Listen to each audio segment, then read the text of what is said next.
Welcome to the Generous Business Owner Podcast, where business owners gain inspiration and encouragement to live a legacy, not just leave one.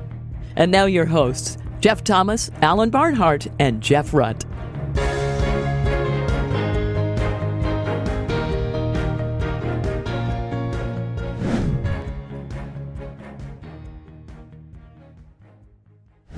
Welcome, everybody, to this week's Generous Business Owner Podcast. My name's Jeff Thomas, and we've got a very special guest with us today, Sean Kouplen, who is the chairman and CEO of Regent Bank.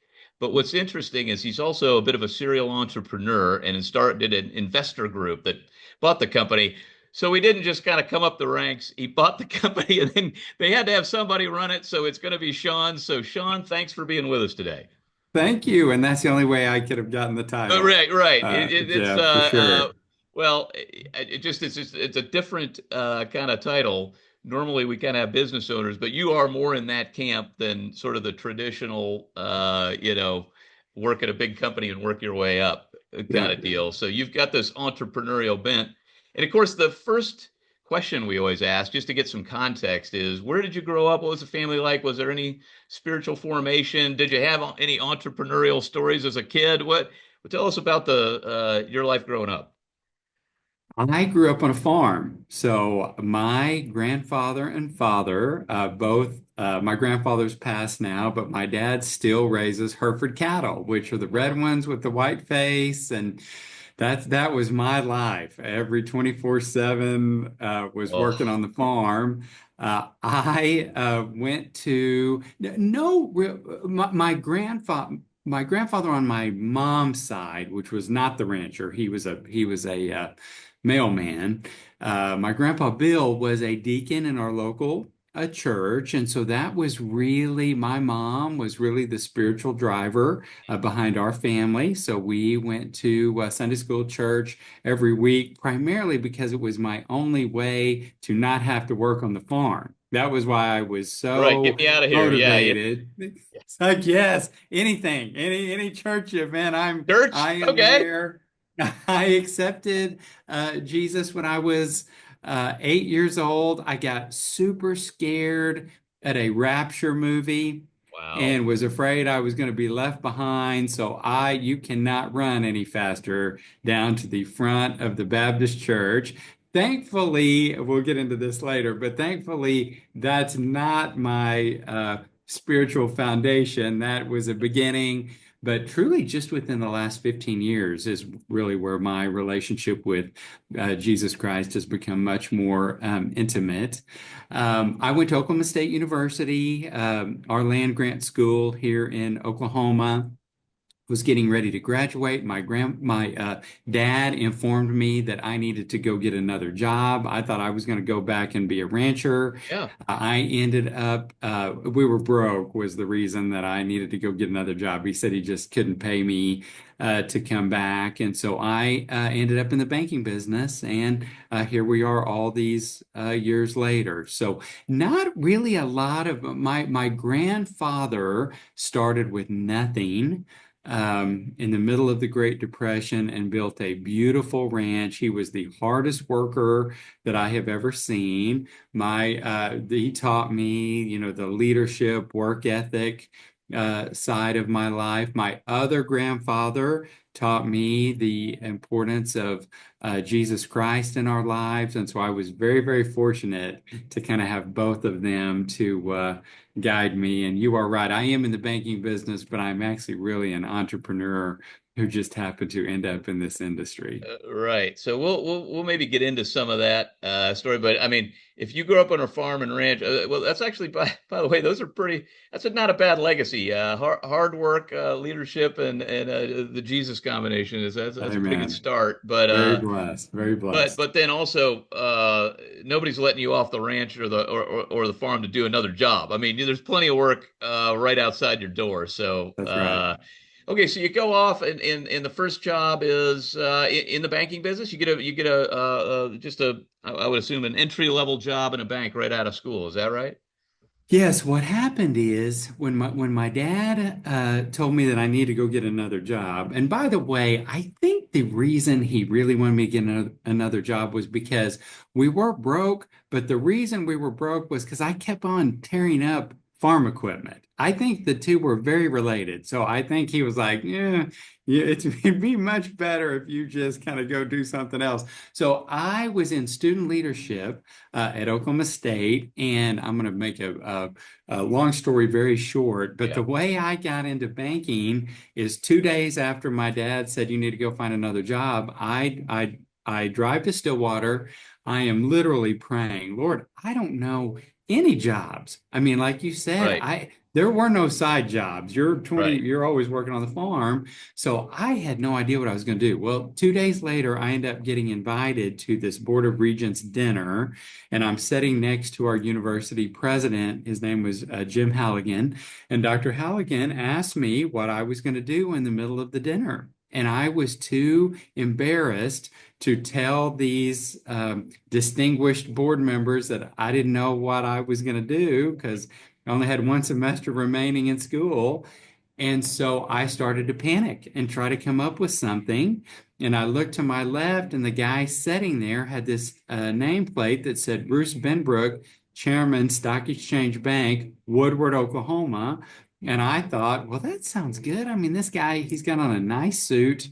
He's on the board. It just sounded distinguished. I was just like, oh, that'll work. And so I said, you know what? I've actually been thinking about going into banking. And everybody around the table were very surprised. They were like, we had no idea you were going into banking. I told them that it was very recent career decision, which it was, approximately 10 seconds old. And so it's the truth. This is a true story. So as we're walking out, Dr. Halligan says, Sean, I didn't realize you wanted to go into banking. I've got a good friend that owns a bank in Oklahoma City. Maybe I can help you get an internship. And Wow. I was like, well, that would be great. And so he literally changed my life by being so caring and thoughtful toward this farm boy that frankly could do nothing to help him. And that's how I got started. So MidFirst Bank offered me an internship. I loved it. I worked super hard. They hired me back. Before I was 24 years old, I am hired as a bank president at a local Wow. community bank. Have been basically president of a bank till now. So I'm 51 years old. So for 27 years, I've pretty much had the same job at different organizations. And when I was 34, that is when we had the opportunity to buy Regent Bank. And that's been 17 years ago. The bank it's been amazing. And that's really how I got here from a Wow. professional perspective. Wow. And look, I guess a lot of industries are like this. Maybe because I'm in financial services, perhaps I'm more aware of it. But I think the general public is aware that the banking business, uh, we know the big sort of global or at least national names. But below that, there are a lot of regional banks, community banks, that kind of thing. And it seems like there's a lot of M&A, and I'm sure it goes in waves. Yeah. But have you been a part of that? I mean, how would you talk about the sort of evolution of the industry as you've learned about it? Yes, great question. So the industry is consolidating very rapidly. We actually lose about 4% of the banks on average per year. Wow. And so in 1990 there were about 14,000 banks. There's about 4,000 Oh, really? banks today. But there still is a lot of, like you said, a lot of community banks and regional banks. We have been very, very blessed. And I think a lot of it is because of our culture. We are very faith first organization, which I know we're going to talk about. Yep. We are able to attract really good people. And so we have been able to grow organically until just very recently and at a 27% a year clip. I mean, we Wow. from the time we bought the bank until today, for 17 straight years. We've grown 27% a year. Wow. We just announced literally last Friday our first acquisition. We are going to be buying a group of banks in North Central Florida. So we'll now be in Missouri, Oklahoma, Texas, and now Florida. We're very excited about this because it gives us a capital source that is very large. And so we expect to enhance our M&A activity going forward. That's exciting. It's exciting, It's kind of very shifting from just the exciting. organic. I'm sure, well, you already know that playbook, but now you to start doing the M&A playbook. And I kind of blew past this, but maybe we go back for a moment Sure. to the 24-year-old that gets put in charge of a branch. By the way, that sounds like a very fast transition from you're going to graduate, and now correct me if I'm wrong, but you said he could get you an internship. Now that's not what everybody wants after graduation. So somehow the the recent graduate has an internship. That doesn't sound like a big payday. And the No, next thing you it know, a was couple of not. years later, you're running a branch. So somebody's going to share this with their kid who's getting out of college, okay, about how to make that transition. You did that pretty well. What can you maybe you got to tell us a little about that period though? Jeff, I mean, you know how this works. It truly is just blessing. But I will tell you how kind of the chronology Yeah. works. So I got the internship in the summer of my senior year, but I was a fall graduate. Okay, Okay. so Okay. So you I'm had one interning in the semester yet to summer. go. I had one semester left to go. They hired me back before I even started, back to school. They said Okay. that they wanted me to come back to work for them. I got three real quick promotions at the bank and was in a pretty senior role after 2 years at the bank. And then truly, I just get a call out of the blue from a friend of mine that I had also met through Oklahoma State. And they owned a bank west of Oklahoma City and were looking for somebody to help them run that bank. And it was a crazy hire. I Yeah. mean, I asked them, I was like, guys, I Are remember you they took me to, sure? yes, they took me to a very nice dinner. And Right. I mean, I remember what I ate. I remember everything Right. about it. And Right. I'm like, guys, I only have 2 years of Right. total banking experience. Two, I was not overselling myself. Right. I was very honest about what I knew and what I didn't know. I Right. had never made a loan in my life. I was kind of the sales and service guy. And Right. they said, we just have a lot of faith in you. We have seen you as a leader and we just believe you can do it. And so truly they saw something in me that I didn't even see in myself. And so quick but really funny story that I have not thought about in years. I'm driving out to this bank, okay? Yeah.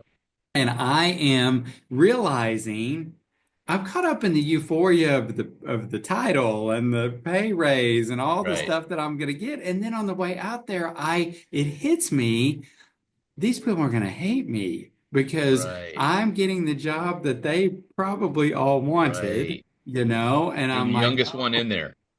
I'm by far the youngest Right. one in there. So I'm like, what in the world am I going to say? So we gather everybody together and I said, okay, guys, I just have one question for you before we get started.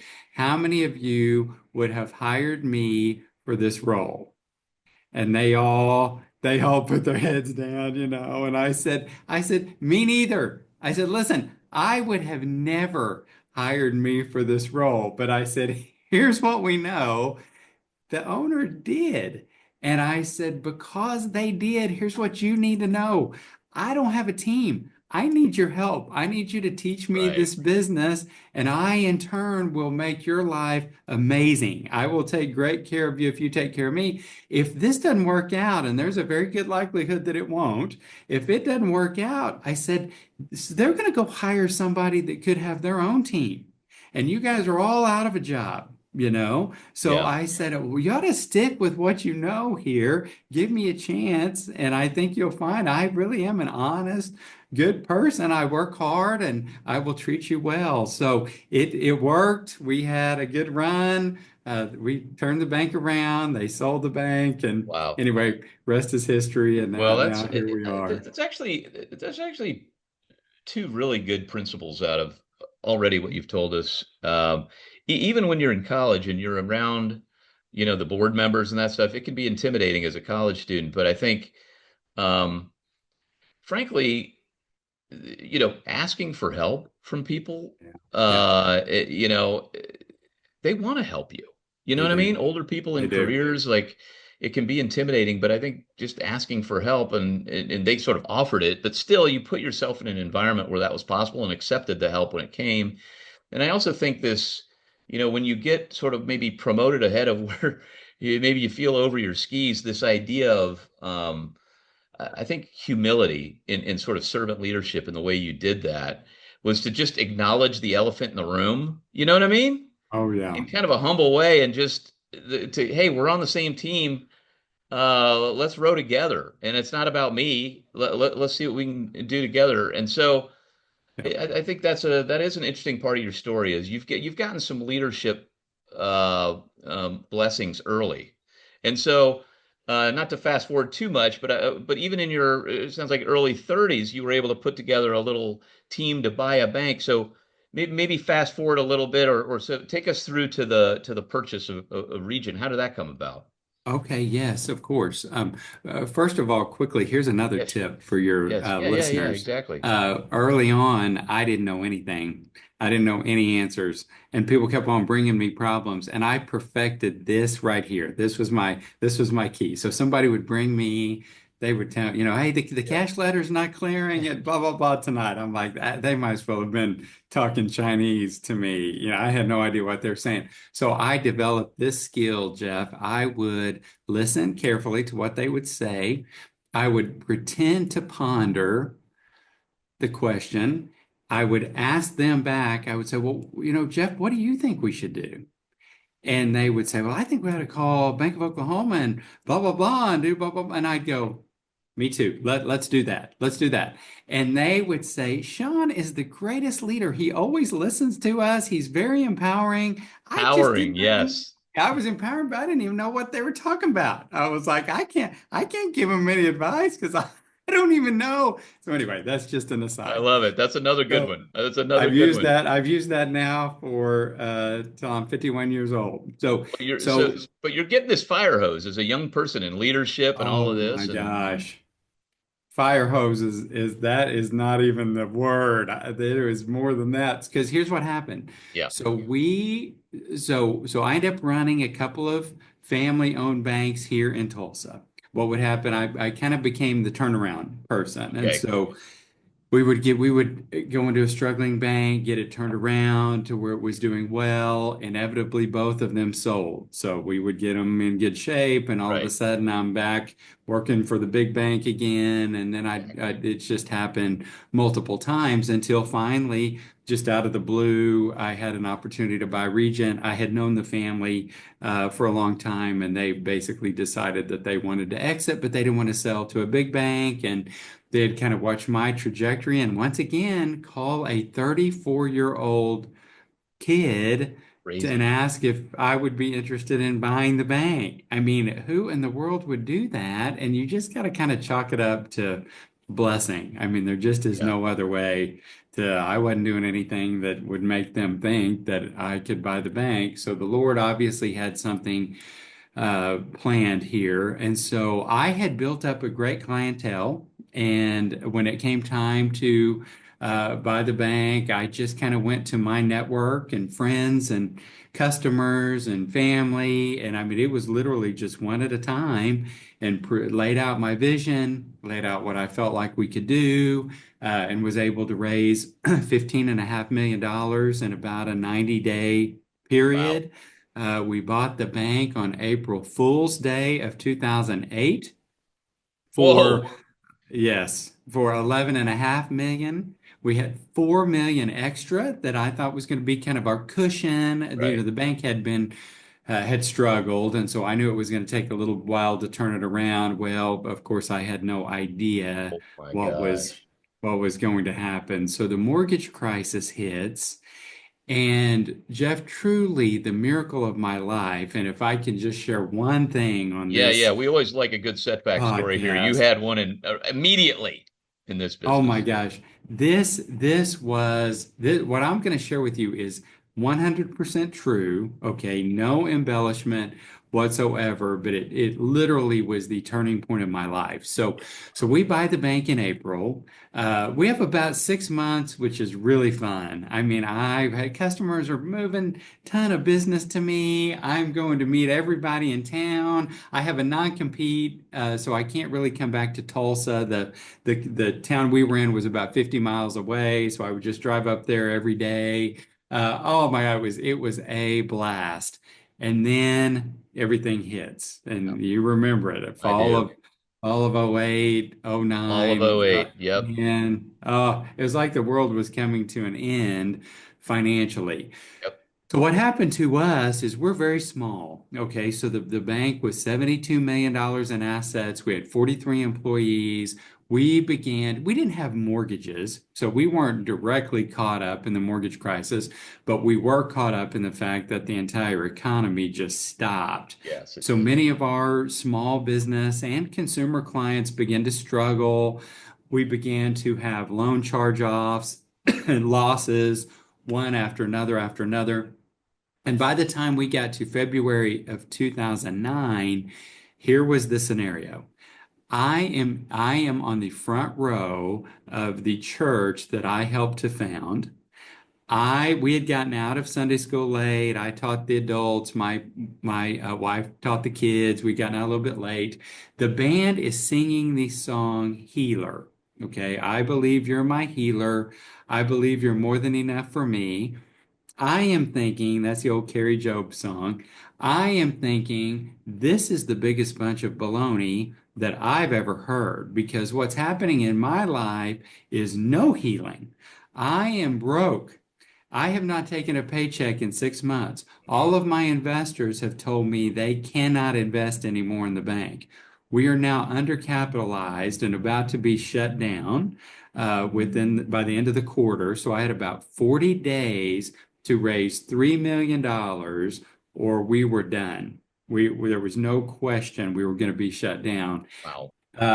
My wife's job had moved to Houston, where you are currently, which she was with Citgo Petroleum. They Okay. had moved to Houston. So, I mean, when I tell you I was at the bottom of the barrel, I was at the bottom of the barrel. Wow. So I am sitting there thinking, yeah, there's no healing occurring in my life. And the Lord speaks to me and says, do you believe I am your healer?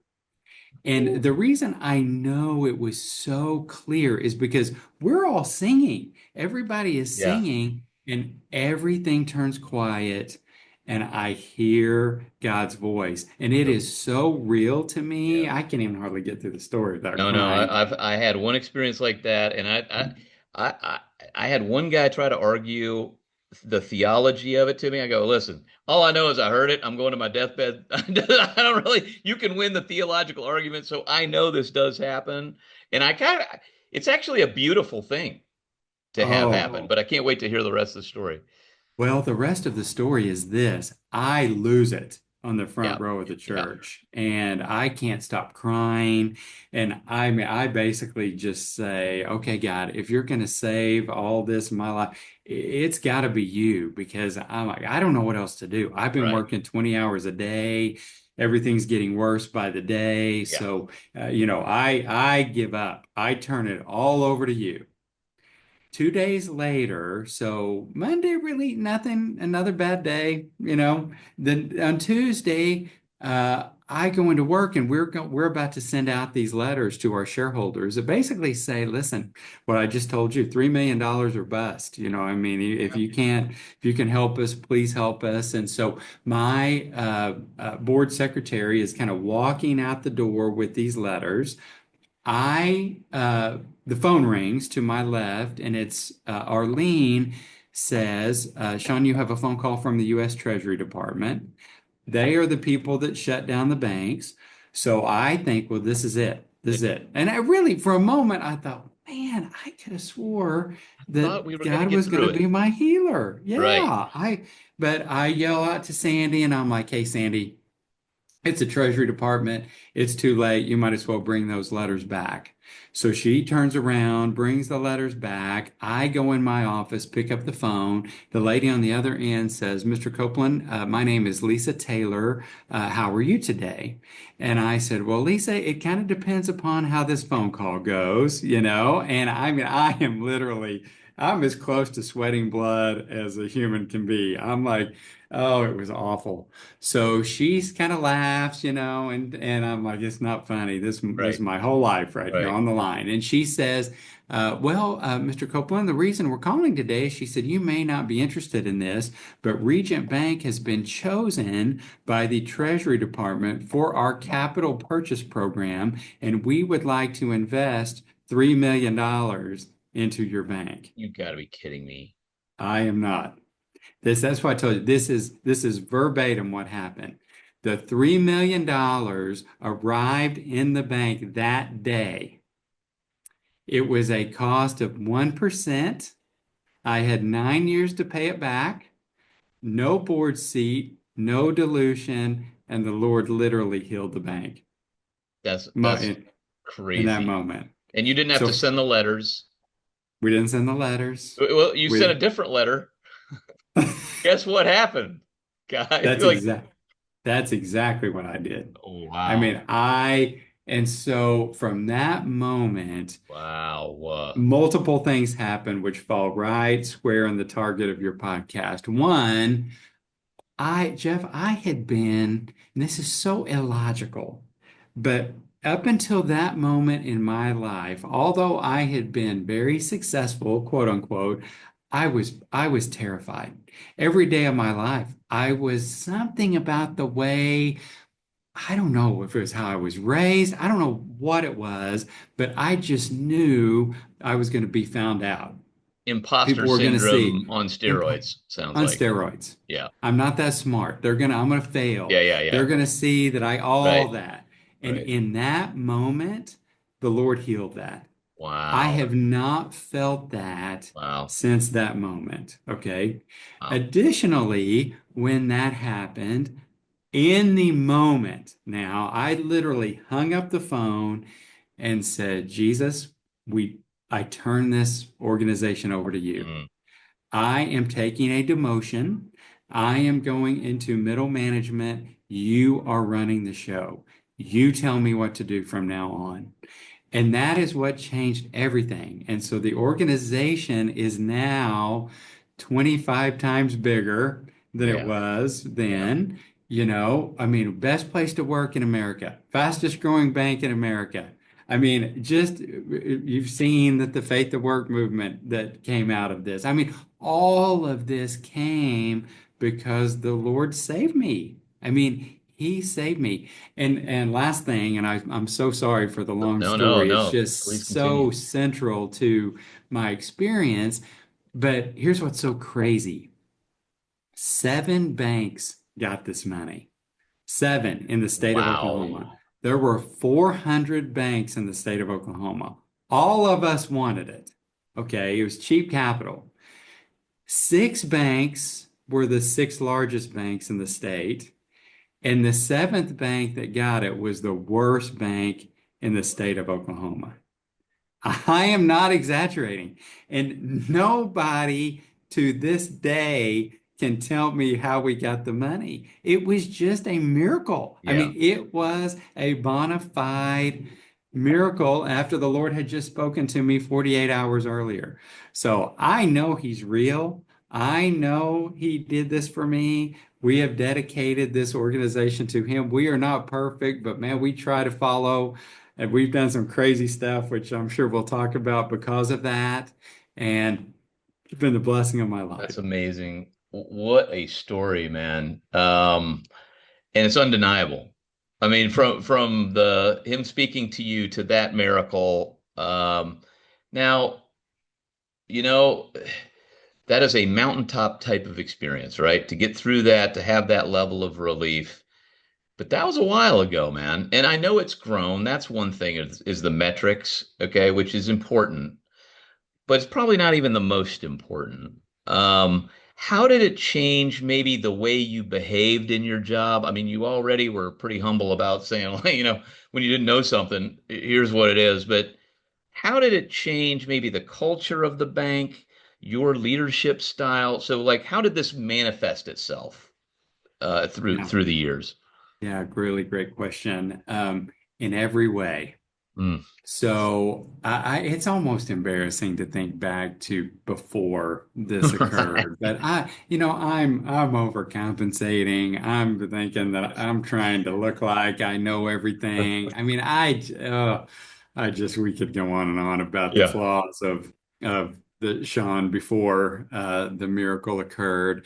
Since the miracle occurred, I know it's all God. Yeah. I'm not faking it. This isn't some act that I'm trying to put on. It is factual that I should be out here on Yale Avenue picking up trash right now, and I am instead running a multi-billion-dollar company talking to you. That is a fact. The way it changed me is it made me love people a whole lot more. It Mhm. obviously made me love God a whole lot more. What I literally do, the way we run the organization is literally I get up every morning early. I am in prayer. I ask Jesus what to do that day. And Jeff, it has led to some crazy stuff, man. I mean, let me just give you some highlights. Yeah. And you and your partners in this podcast are pillars of the faith, okay? But so you're going to be somewhat familiar, but listen to this stuff. So God says, I need you to start a devotional at your company. And I say, well, God, that is illegal. I can't do that. I'm going to end up going to prison for doing that. And he's like, no, it's not illegal. You need to Right. just study a little bit. So I start looking and I'm like, oh, it's really not illegal. I can offer it, but then did become terrifying. So I stand up in the employee meeting and I'm like, guys, tomorrow we're going to start a daily devotional. It's going to be from 8:15 to 8:30. I set up a conference call line for those of you that aren't here in Tulsa. If you want to call in, 6 people show up. It was very uh, big letdown. I go through and do the devotional. I had sent out the wrong number, so the next day 56 people show up. Today, that little devotional has 150,000 callers a day on the devotional, over 330,000 unique callers, all 50 states, 4 foreign countries. It's from 8:17 to 8:30 every day, and everybody by Central Standard Time. Anybody can call in. It's 888-630-4807. Okay, it's So that you're just simple. running a little devotional and everybody can join in on a giant conference call. Anybody can call in on a giant conference Wow. call. I That's pay cool. 2/3 of our income, I think, goes to conference line fees, but that's a different I bet story. that's right. Then he says, "Hey, we need to I want you to start a prayer group for business leaders within your community." So that same day at lunch, a buddy of mine says, Sean, we used to have this amazing prayer breakfast where people would come in and they stopped that 15 years ago. And I think you should start that." And I'm like, man, that's pretty crazy. Just this morning, Jesus told me I should start that. So again, terrifying. I go out into the community.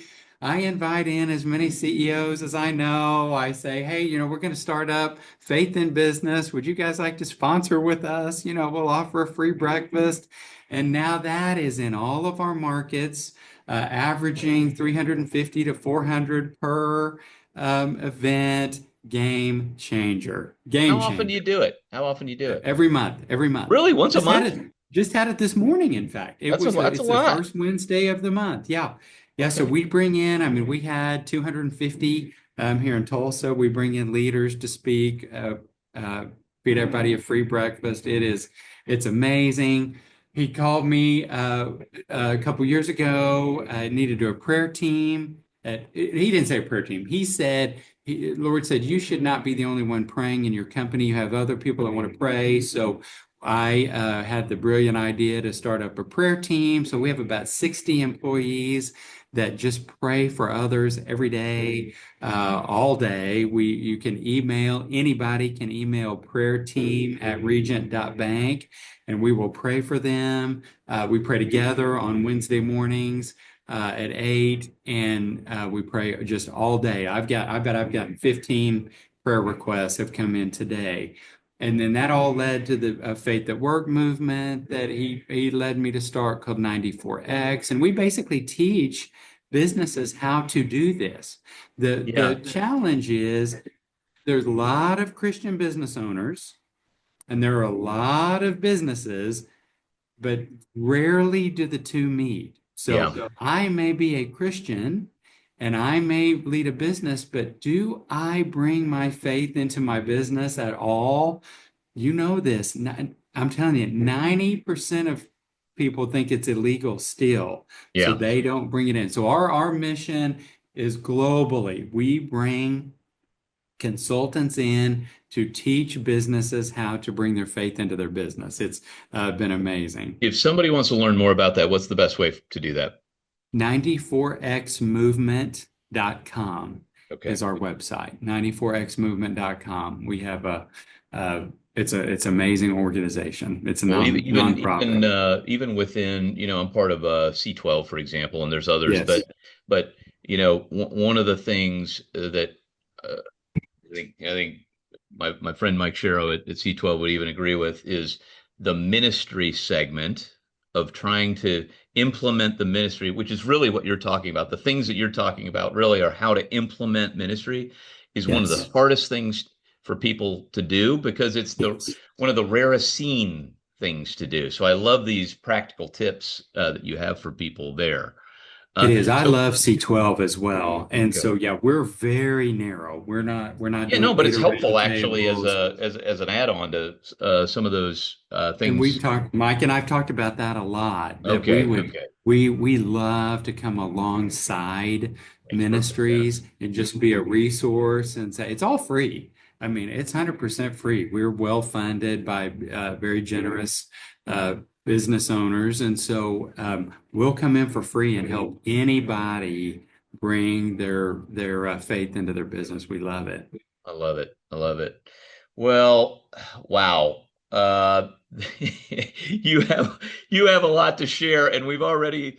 I mean, we probably have 20 different practical tips, but as we kind of get to the end of the podcast, we always like to ask some practical tip. Somebody's behind you on the journey. I'm sort of picturing maybe somebody who's starting to have some of that success that you talked about, and they're being called to do something. Just start with something in their business Yes. to kind of move in this direction. What is just one practical tip, something maybe a baby step that they could take tomorrow to move in the right direction? To me, it is these words right here. Okay. Can I pray with you? I Hmm. think that is what changed our company. We had Bible studies, we had the daily devotional, we had the prayer team, we had a faith-based book club, we had a lot of great programming. But and it had to start with me. I mean, it had to start with me. Everybody you talk with, I was just in a meeting before we jumped on this podcast with a very good friend of mine who runs a nonprofit. And Jeff, you know this is true. When you go deep with somebody, there is something going on in their life that they need prayer for. All of us have it. I Yes. mean, it may be because you're too busy. It may be because you've gone through something extremely difficult. It may be a physical ailment, maybe financial. Everybody has something. So what we try to live and what I try to live is ask people how they're doing, really listen to how they are doing, and ask them if you can pray with them. Hmm. That to me opens up the floodgates within your business. Once you do that, it's opening that little door. Like you said, it's taking that small step to bring your faith in. And I am telling you, then it just goes wild. I mean, it just goes wild. So that would be mine. I would I, tell you if it back my 45-year-old self, um, just just trust. Just yeah. believe. Just listen. Just realize it's not about you. We're just stewards. We're only here for a moment. It is about Jesus Christ. Don't shoulder everything. Trust everything. He will take care of us. He took care of me when I absolutely did not deserve it. How would you answer this question? I think it's a great suggestion, but I'm just picturing somebody who's afraid to do it. Maybe not because they're afraid to ask the question, but maybe they're the business owner and they feel like uh, maybe that would be awkward for me to ask an employee to do it. How do you get over that? You know, it's very interesting. So we've had this bank 17 years. So let's Right. just focus on in Yeah, my yeah. 17 years. I mean, I hate to make it this simple, but Jeff, I have asked 5,000 people if I could pray with them. I mean, I am not exaggerating. It is a Yeah. daily, I've done it 10 times today. I Right. mean, it is just, I've never had anybody turn it down. Yeah. All you're doing is asking, Right. I mean, and I know everybody wants me to throw them a lifeline and give them an easy way out here. It's not that hard. It's Right. just listening and saying, and if that's too much, then maybe just say, I will pray for you. If the can I pray with you is so powerful because it's in the moment. You're Yeah. there together. It's happening right here, in the office. It's led to 37 salvations within my company. I Wow. mean, I know the power of doing this. This really should probably be my next book. Can I pray with Yeah. you? Because That's I a know great the power. idea, by the way. It actually really is. I It actually is. think that was from the Holy Spirit. I think that wasn't Uh-huh. just a random thought. But anyway, Well, I you're love just it. asking. And maybe as a suggestion, I was just thinking, well, the key word there is with, I think. And Yeah, then because the key, what that implies is really a fifth word, which is now. 100%. I mean, just do it now. Yes. Like, hey, Yes. can I pray with you? What should we pray about? And you do it with them. And if they want to Yeah. kick in, great. If not, you just do it, with them present. But I love that. And maybe even just start with your management team. If it's more comfortable to do that, you practice on them, and Absolutely. then work your way It's through the important organization. to note, and I know we're Yeah. probably going way over No, it's here, but okay. but it's important to note I'm not just randomly walking up to people, Yeah. in the Okay. hallway and saying, Yeah. "Hey, Yeah. can I Yeah. pray with you?" I'm not doing that. It's in the context of a conversation where they Okay. have shared a challenge with me. Okay. Does that make sense? Yes. All I'm doing is following that Yes. conversation up with, hey, I understand. I'm Okay. so sorry about what you're going through. Can I pray with you about that? Gotcha. You know Gotcha. what I'm So you're saying? looking And for the cue. You're looking yeah, for the you're cue, and that's the best way absolutely. you can respond. Yes, yes, yes. Got it. And I'm doing the praying. I'm not throwing it on No, them to that's do right. the That's praying. right. Yeah. Yeah, Yeah. yeah, but we're together, we're praying together in the moment. And Jeff, we could spend 40 minutes Yeah. No, talking that's about the really good. crazy stories that have come out of that. Tears and I want to know Jesus. And I mean, it is just, I've got other problems. Can I tell you about, I mean, Right. it's awesome. Well, what I think that's very timely also because, Peter Greer has come out with this and his partners, this book, Lead with Prayer, which is about the importance of kind of leading an organization with prayer. But I think this is a great sort of add-on, if you will, about Yeah. doing it with other people about their issues in the workplace. So, Amen. well, Amen. Sean, this has been so much fun. Thanks so much for sharing your story and these amazing practical tips. I think they're so useful for everybody. Thank you. Thank you. It's my honor. And thank you everybody for joining us on this week's Generous Business Owner Podcast. Share it with a friend, subscribe, and we'll see you next week. Thanks for listening to the Generous Business Owner Podcast with Jeff Thomas, Alan Barnhart, and Jeff Rutt. Make sure to follow the podcast so you don't miss an episode. You can find the guest contact information in the show notes. Stay tuned for the next episode.